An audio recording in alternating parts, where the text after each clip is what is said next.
नमस्कार, बाखबर में आपका स्वागत है। मैं हूं राघवेंद्र सिंह। बाखबर में आज हम बात करने जा रहे हैं मध्य प्रदेश के 7 स्मार्ट शहरों के बारे में।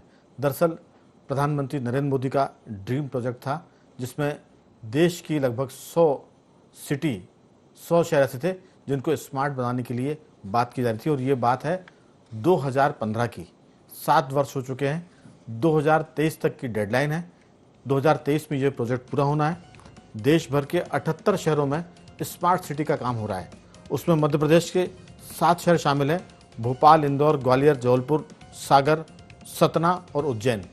इसके लिए करीब 4000 करोड़ से ज़्यादा की 4200 करोड़ की राशि स्वीकृत हुई थी और बताते हैं कि काफ़ी पैसा खर्च हो चुका है। भोपाल की हम बात करें तो लगभग 95% काम पूरा कर लिया गया है। ये दावा है जो स्मार्ट सिटी प्रोजेक्ट में लोग काम कर रहे हैं। अब यहीं से बात शुरू होती है कि स्मार्ट सिटी प्रोजेक्ट में ऐसे कौन से प्रावधान थे जो शहरों को स्मार्ट बना रहे थे। इन्हीं सब मुद्दों पर हम विस्तार से बात करेंगे। हमारे साथ चर्चा के लिए मौजूद है स्टूडियो हमारे वरिष्ठ शहर के साथी विकास बोंदिया जी। ये वॉइस ऑफ भोपाल के कर्ता धर्ता भी है, अध्यक्ष भी हैं और शहर के लिए काफ़ी चिंता भी करते हैं। तो विकास जी, आपका बहुत बहुत स्वागत है। जबलपुर से हमारे साथ वरिष्ठ पत्रकार शामिल हैं चैतन्य भट्ट जी। चैतन्य जी, आपका भी बहुत बहुत स्वागत है। और स्काइप पर मौजूद है हमारे पत्रकार साथी संदीप पौराणिक जी, आपका भी स्वागत है। और टेलीफोन लाइन पर हमारे साथ रहेंगे कॉलमिस्ट जीके छिब्बर जी। छिब्बर जी, आपका भी बहुत बहुत स्वागत है। सबसे पहले शुरुआत बोंदिया जी आपसे कि स्मार्ट सिटी की बात बहुत जोर शोर से चली थी और इसका इतना हल्ला था कि एक शेर मुझे सुनाई याद आता है कि बहुत शोर सुनते थे, शायद उसकी आगे पीछे लाइन हो रही है। बहुत शोर सुनते थे दिल का, जब काटा तो कतरा है खून निकला।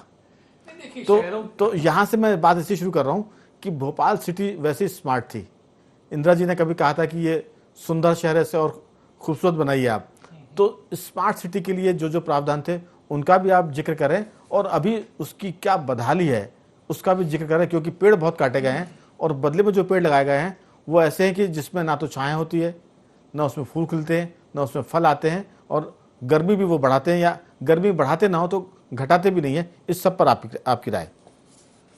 राघवेंद्र भाई, देखिए, विकास के मामले में क्या ठीक होगा, क्या थोड़ा सा गलत हो सकता है, इसके लिए सबका अपना अपना अंदाज हो सकता है, सोच हो सकता है। लेकिन जो स्मार्ट सिटी, हम तो उस अंदाज की बात कर रहे हैं जो सर्वमान्य होता है। नहीं, सर्वमान्य बिल्कुल भाई, हरियाली होनी चाहिए, हरियाली होनी चाहिए, पानी का व्यवस्था ठीक से हो, बिल्कुल होनी चाहिए। तो हम उसकी बात कर रहे हैं। आसमानी सुल्तानी उस स्मार्ट सिटी की बात नहीं कर रहे हैं जी। नगरीय विकास का जब भी कामकाज होगा, उसका प्लान बनेगा, तो सरकारें जो करती है वो तो अपनी जगह ठीक है ही है।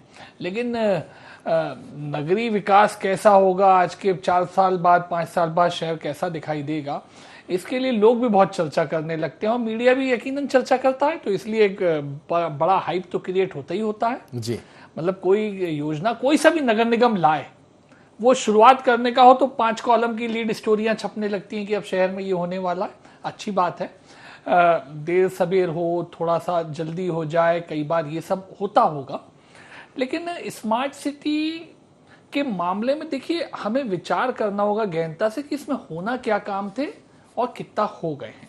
देखिए, स्मार्ट सिटी का मतलब था एक ऐसा नगरीय विकास हो जाए जिसमें उस शहर का रेट्रोफिकेशन हो जाए। नंबर दूसरा, टेक्नोलॉजी का इस्तेमाल करते हुए डेवलपमेंट हो जाए जो रहवासियों की आय को भी बढ़ाने में सहयोगी हो और रहवासियों के जीवन को सुगम बनाए।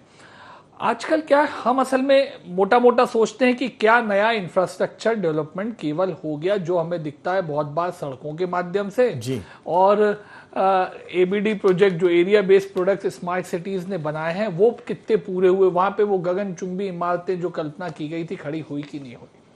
लेकिन इसका एक दूसरा आयाम भी है जी। देखिए, अब जैसे आपने कही 2 बातें बहुत अच्छी, पानी की सुलभता हो जाए और हरियाली का विस्तार हो जाए। इस मामले में मैं कहूंगा स्मार्ट सिटी प्रोजेक्ट्स में मध्य प्रदेश में भी बहुत काम हुआ। कॉलोनियों के पार्कों का पहले आज से 5-7 साल पहले तो बहुत हुआ विकास जी। मैं माइक्रो हमें अनुभव भी कभी कभी दिमाग तक लाना पड़ता है। मैं रोकने की धृष्टता कर रहा हूँ। हाँ। काम तो बहुत हुआ, पेड़ हजारों कट गए और उसके बदले में हम हरियाली की बात कर रहे हैं।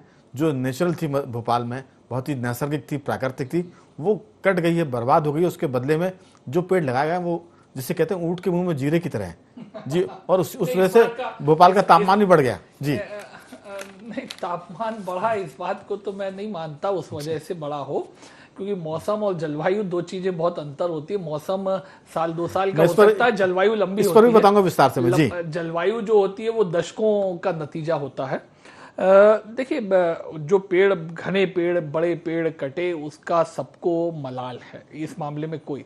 लेकिन जो विकास के साथ में जो चीजें होती हैं, अच्छा जो पेड़ लगाए गए, आपने एक बहुत अच्छी बात कही, वो जो पेड़ लगाए गए वो उस अनुरूप नहीं रहे, ऐसा आपने कहा। टेक्सचर जो यकीन भोपाल की तासीर थी, जो यहाँ की प्रकृति थी, उससे वो सूट होते। मैं सोचता हूँ कई बार, समंदर के पौधे लाके लगा दिए। मैं आपको एक छोटा सा उदाहरण देता हूँ। मैं भी मेरा एक शादी गार्डन है जिसमें काफी पेड़ लगे हुए हैं। मैंने काफी वो पुराने पेड़ मेंटेन रखने का प्रयास किया, पर होती क्या दिक्कत है कि उसके कारण से जो हमेशा पतझड़ हो, अन्य मौसम हो, पत्ते गिरते रहते हैं और क्लीनिंग की परेशानी आती है। मुझे लगता है कि इस वजह से आप देखते होंगे कि आजकल के आर्किटेक्ट जो इस तरह के पाम लीव्स टाइप के पौधे रिकमेंड करते हैं, जिसमें वो पत्तों का फैलाव और सड़कों पे कचरा नहीं होता। मुझे ऐसा लगता है कि वो एक कारण हो सकता है कि आजकल के आर्किटेक्चर और प्लानिंग में इस ढंग के पेड़, लेकिन ग्रीन बेल्ट्स बनाया जाना जरूरी है।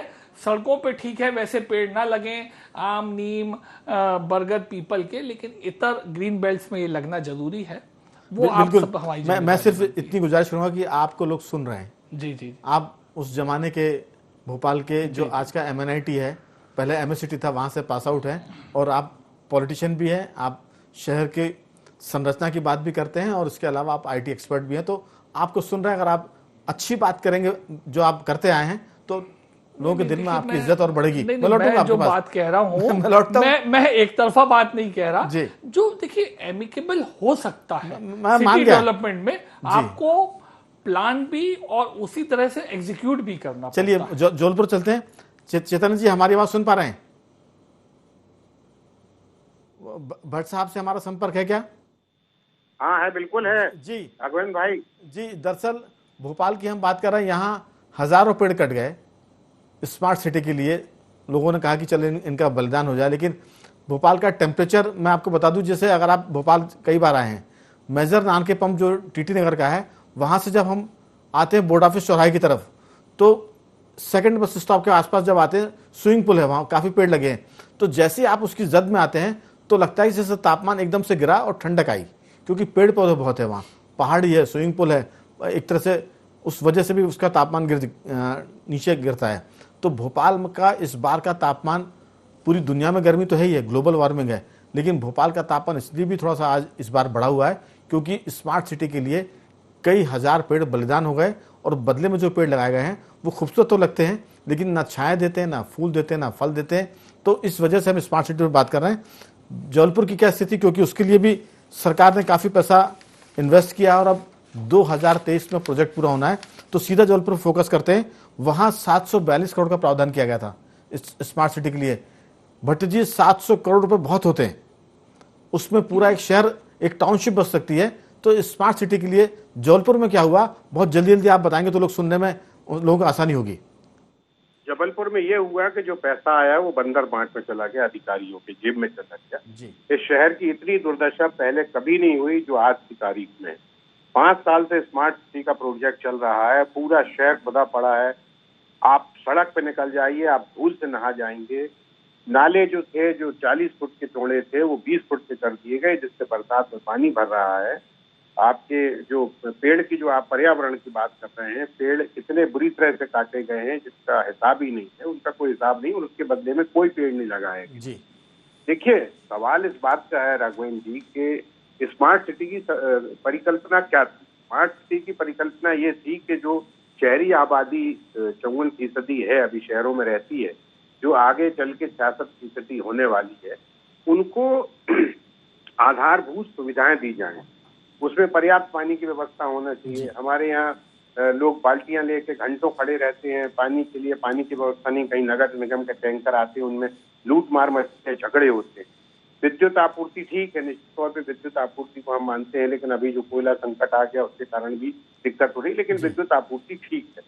अपशिष्ट प्रबंधन जो होता है वो भी नहीं हो पा रहा है, सफाई की जो व्यवस्था है वो भी नहीं है, सार्वजनिक स्तर पर जो परिवहन होना चाहिए वो ठीक है कि अभी चलो बस नई शुरू हुई है, लेकिन जब सड़कें इतनी सकरी हैं और दूसरी बात उन पे अतिक्रमण का इतना जबरदस्त जाल है, तो आप कैसे सार्वजनिक परिवहन को बेहतर बना सकते हैं। पर्यावरण की तो आपने बात की कि पर्यावरण तो नष्ट हो चुका है। मैं बताऊं आपको कि जबलपुर से लेके भेड़ाघाट तक का 22 किलोमीटर का जो एरिया है, जबलपुर शहर से भेड़ाघाट प्राकृतिक सौंदर्य का बड़ा महत्वपूर्ण हिस्सा है हमारे जबलपुर का।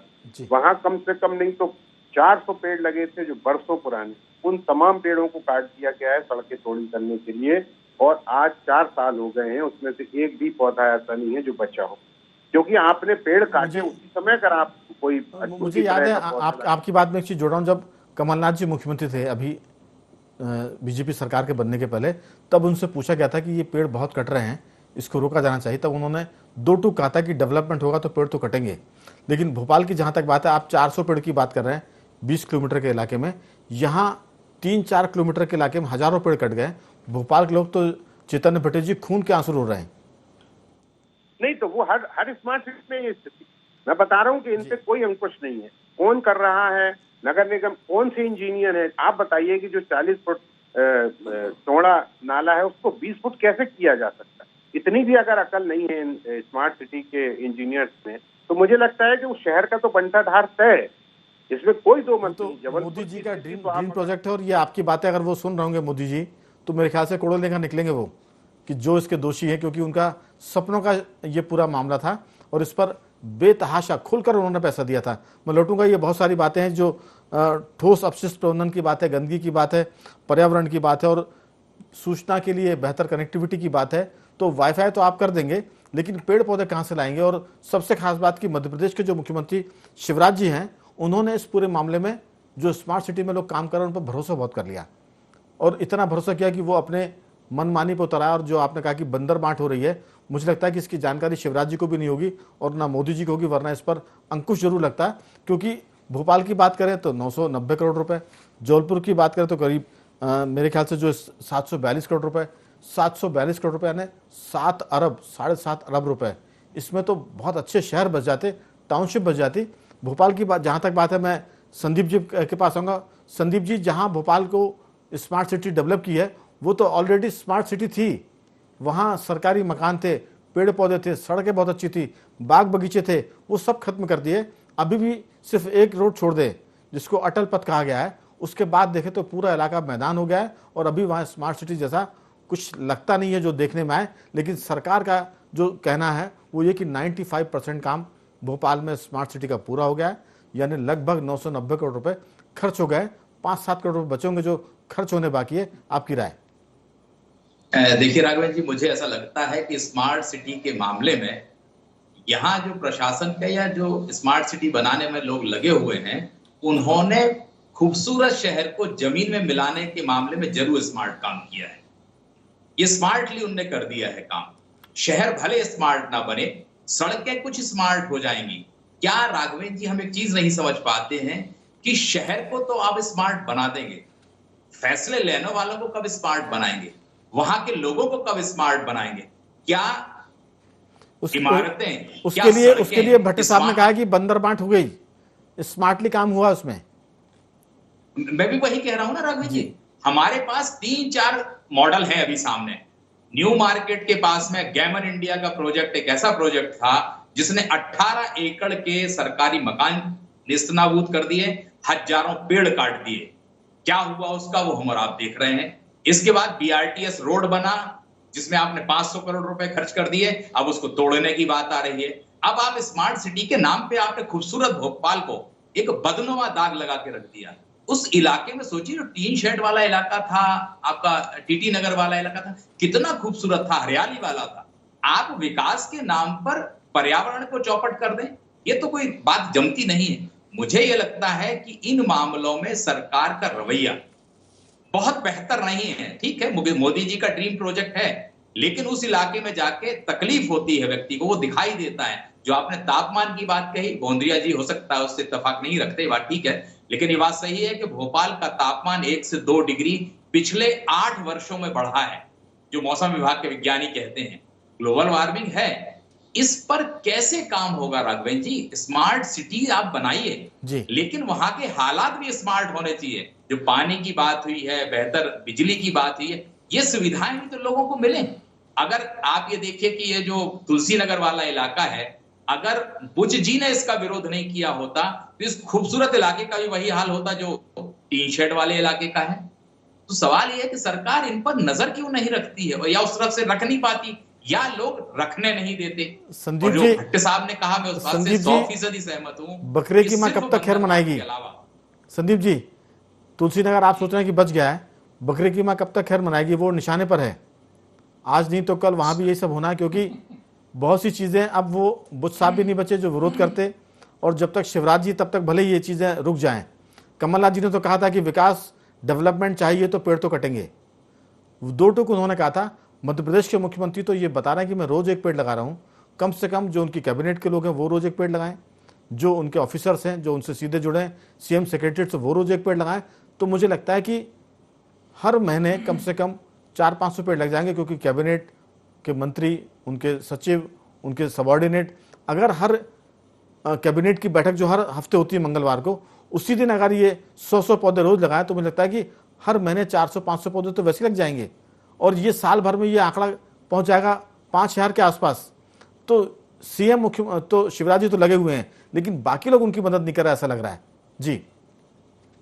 स्वाभाविक राघवेंद्र जी, मैं आपकी बात से सहमत हूं कि सीएम अगर इस दिशा में काम कर रहा है तो मंत्रिमंडल को, प्रशासन को भी वो काम करना चाहिए। लेकिन मुझे ऐसा लगता है कि विकास के नाम पर, जैसा आपने कमलनाथ जी के बयान की बात कही कि विकास होगा तो पेड़ कटेंगे, कभी ये जो नेता बयान देते हैं ये पेड़ कटने की तो बात कर देते हैं, कभी उनसे कोई कहे कि आपकी संपत्ति का नुकसान होगा, आपकी बिल्डिंग तोड़ दी जाएगी, आपके जब व्यक्तिगत नुकसान की बात आएगी तो आप खड़े हो जाएंगे।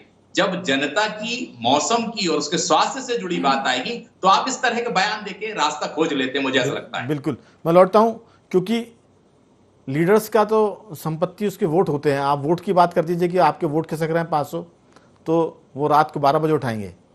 आप कितने पेड़ लगाना वो सब लगाने को तैयार हो जाएंगे, बस उनकी संपत्ति वोट है और उनकी निजी संपत्ति है, इस पर चिंता करते हैं। मैं लौटता हूं आपके पास, हमारे साथ जीके छिब्बर जी भी हैं। छिब्बर जी, आपका बहुत बहुत स्वागत है।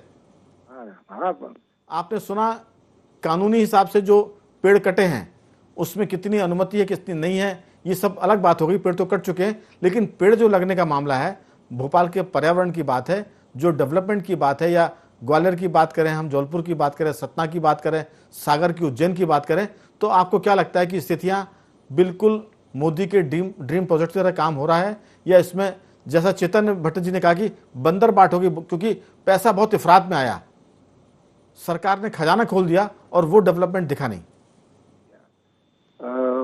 बहुत अच्छा आपने जो सवाल उठाया है। मेरा तो राघवेंद्र जी कहना है कि जैसा कि अभी विकास गोंदिया जी ने कहा और ये कमलनाथ जी ने भी कहा था कि विकास के लिए कई समझौते करने पड़ते हैं, लेकिन कोई भी समझौता पर्यावरण और प्रदूषण की कास्ट पे नहीं हो सकता जी। यदि आप पर्यावरण और प्रदूषण की कास्ट पे किसी को स्मार्ट बनाना चाहेंगे तो कोई स्मार्ट सिटी नहीं बनेगी। स्मार्ट सिटी का काम जोश में हो रहा है, होश में नहीं हो रहा। अभी जोश में ये कर दो, वो कर दो, वो कर दो हो रहा है। जहाँ तक मुझे जानकारी है कि स्मार्ट सिटी का जो ऑफिस है या उसमें जो काम करने वाले लोग हैं वो सब नगर निगम के और यहीं के लोग, नई भर्ती नहीं की, नए एक्सपर्ट लोगों को नहीं रखा गया इसमें जी है।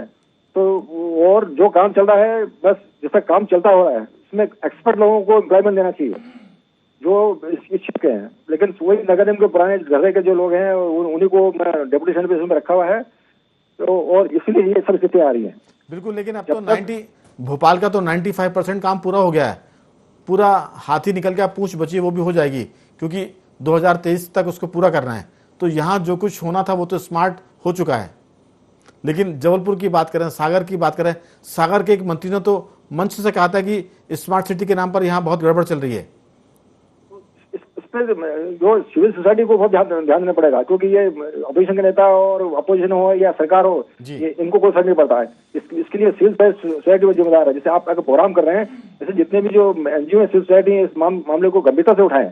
भोपाल सिटी सिटीजन फोरम ने भी इस मामले को पहले उठाया था, भोपाल में तो उठाया था, तो काफी इस पे जो है थोड़ी लगाम लगी। ऐसे ही जो अब जो अन्य शहर हैं वहाँ के जो लोग हैं इस बात को, क्योंकि आजकल सरकार को कंट्रोल करने के लिए सिविल सोसाइटी ही आगे आ सकती है। ये अपोजिशन ओपोजिशन में तो सब अपने पॉलिटिकल वोटों के हिसाब से अपना काम करते हैं। बिल्कुल, इसीलिए हमने सिविल सोसाइटी के नाम पर विकास जी को इस चर्चा में शामिल किया है।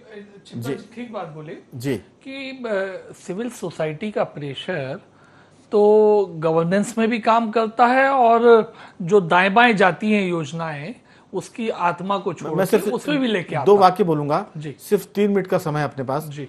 हम चारों मेहमान अगर 1-1 मिनट में बात पूरी कर लेंगे तो हम 1 मिनट इसमें और आगे बढ़ा लेंगे। एक ही लाइन जी। बोलता हूँ जी। स्मार्ट सिटी भोपाल के संबंध में राघवेंद्र जी, मैंने कहा मलाल है बड़े पेड़ कटे, लेकिन जो ग्रीन बेल्ट्स डेवलप हुए, लोगों ने जो आवेदन कोर्ट में भी लगाए और स्मार्ट सिटी के समक्ष भी लगाए, उसका नतीजा होगा कि बहुत सारी ओपन लैंड्स के ऊपर स्मार्ट सिटी कारपोरेशन को उसी अनुपात में, मतलब जितने पेड़ कटे उसके 5 गुना पेड़ उन्हीं प्रजातियों के लगाने पड़े। जो रोड डिवाइडर्स पे पाम टाइप ट्रीज लगी वो एक अलग है, लेकिन स्मार्ट सिटी एरिया में भी आप देखेंगे नोड्स के ऊपर उसी ढंग के नीम, पीपल आदि के पेड़ लगाने पड़े और ये बढ़ाई जाती है सिविल सोसाइटी को।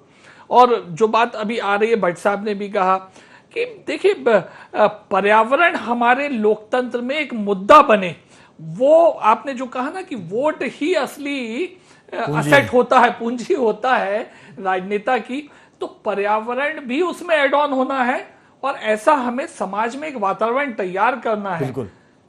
अब ये आप देखेंगे उन्नत विकसित देशों में पर्यावरण आज मुद्दा होता है, चुनावी मुद्दा होता है। बिल्कुल, इसलिए तो डीजल पेट्रोल की जगह इलेक्ट्रॉनिक व्हीकल की बात हो रही है। चेतन भट्टी जी, बहुत जल्दी से अगर आप जो प्रतिक्रिया जौलपुर को लेकर या बाकी मध्य प्रदेश में जो चीजें चल रही हैं स्मार्ट सिटी को लेकर, उस पर आप व्यक्त करें।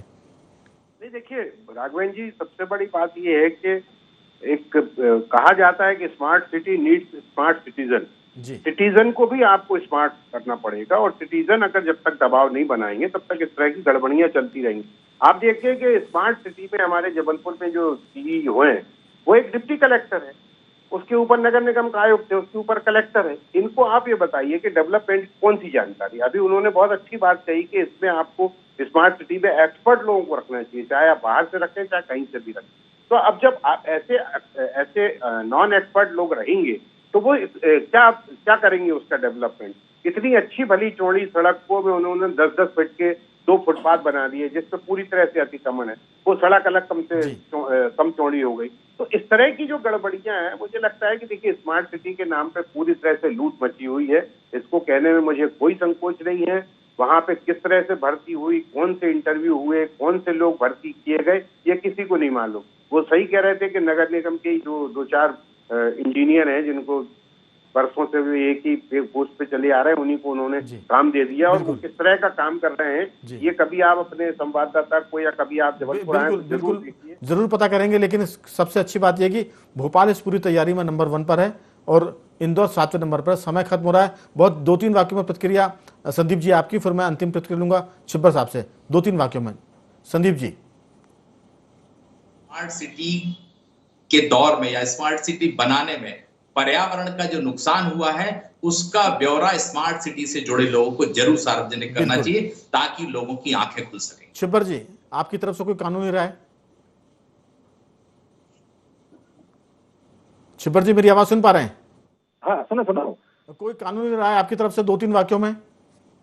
कानूनी राय तो मैं तो कानून की ये जो भोपाल के कुछ जागरूक नागरिक हैं, तो भोपाल में तो सिटीजन फोरम ने और उन्होंने काफी इसके याचिकाएं भी लगाई थी और ये वो भी लगे। तो जो लोग जागरूकता से यदि जहां भी इनको लगता है कि वहाँ अपने कानून का सहारा लें और भोपाल नंबर 1 अगर चल रहा है और अगर अच्छा प्रोग्रेस कर रहा है तो अच्छी बात है। लेकिन भोपाल में नंबर 1 रहने के बावजूद भी अगर काफी अनियमितता है तो बाकी जो 99 लोग हैं वहाँ क्या हो रहा होगा उसका आप अंदाजा लगा सकते हैं। बिल्कुल, लेकिन कुल मिलाकर यह है कि इस पूरी चर्चा का जो निष्कर्ष वो ये है कि पेड़ जो कटे हैं अगर वो बच जाएं, जो लगाए गए पेड़ है, नीम और बरगद की बात विकास जी ने की है, अगर स्मार्ट सिटी इनको बचाने का भी जिम्मा ले ले, क्योंकि प्रोजेक्ट खत्म हो जाएगा, फिर इनकी देखभाल कौन करेगा? फिर वही नगर निगम करेगी जो पेड़ काटने या बर्बाद करने के लिए है। तो कुल मिलाकर उम्मीद करते हैं कि जो सरकार की मंशा है, जो प्रधानमंत्री नरेंद्र मोदी का सपना है, वो पूरा हो। कम से कम हरियाली बचे, पर्यावरण सुरक्षित हो, बाकी सब चीज़ें तो सरकार से लोग लड़ झगड़ के कराते रहेंगे। बखबर में आज सिर्फ इतना ही।